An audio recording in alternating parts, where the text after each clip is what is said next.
خبر آمد وطن خار گشته، خبر آمد وطن خار گشته و دست جاهلان برباد گشته. من نامی که زمین و آسمان را آفرید. سلام و درود خدمت شما فرهیختگان عزیز. موضوع سخنرانی هم 1 سال حکومت طالبان در افغانستان است. 1 سال پیش در همین روزها با فرار اشرف غنی عزت و غرور ملت زیر پا شد و میلیون ها دلار را با خود برد.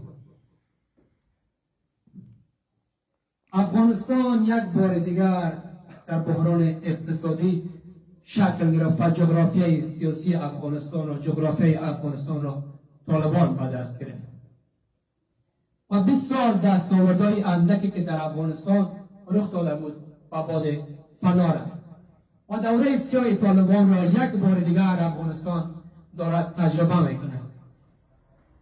با به قدرت رسیدن این گروه قانون اساسی لغو و صدای آزادی بیان خاموش شد. زنان دختران از رفتن به مکاتب و وظایفشان محروم شدند. زندگی برای شهروندان زیر پرچم این گروه دشوار شد. وقتی که طالبان قدرت را به دست گرفتند، بحران اقتصادی در افغانستان شکل گرفت و تحریم های گسترده امریکا علیه افغانستان و علیه این گروه ایجاد نمود و میلیون ها و میلیاردها دلار افغانستان را در بانک های خود مسدود نمود و افغانستان غرق در بحران اقتصادی قرار گرفت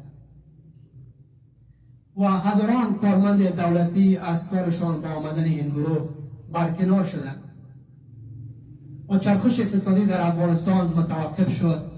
تجارت های کوچک ورشکست شد و پل تجاران در افغانستان از سوی طالبان مسدود گردید. حتی تعداد از شهروندان به خاطر نداشتن لقمه نان اطفالشان را به فروش گذاشتند. همچنان حدود و قوانین علیه زنان وضع گردید. زنان که نیمه از پیکر جامعه را شکل میدهند به خاطر عدالت و دادخواهی با سر دادن آزادی تحصیل و کار بر جاده ها برآمدند.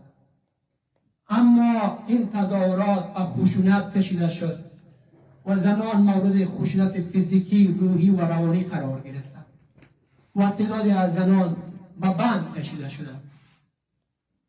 این گروه که داد از امنیت میزند، در 1 سال حکومت اینها ما شاهد چندین حملات انتحاری گروه داعش بودیم که اکثرا اقوام هزاره موشمار را مورد حمله قرار میدهند. درست در افغانستان جنگ کاهش یافته است اما به کلی نابود نشده.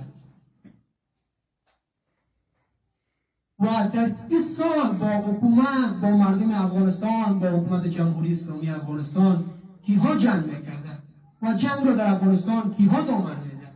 همین گروه طالبان بودند که 20 سال با مردم افغانستان درگیر بودند و ما شاهد هزاران حملات انتحاری این گروه در افغانستان بودیم که پیر، جوان، زنان همگی در حملات انتحاری این گروه کشته شدند. امیدوار هستم جهان در مورد افغانستان یک تصمیم جدی اتخاذ نماید، اگر نه افغانستان به باد فنا خواهد رفت و تاریخ یک بار دیگر در افغانستان تکرار خواهد شد. بیشتر از این وقت را نمیگیرم و من الله توفیق.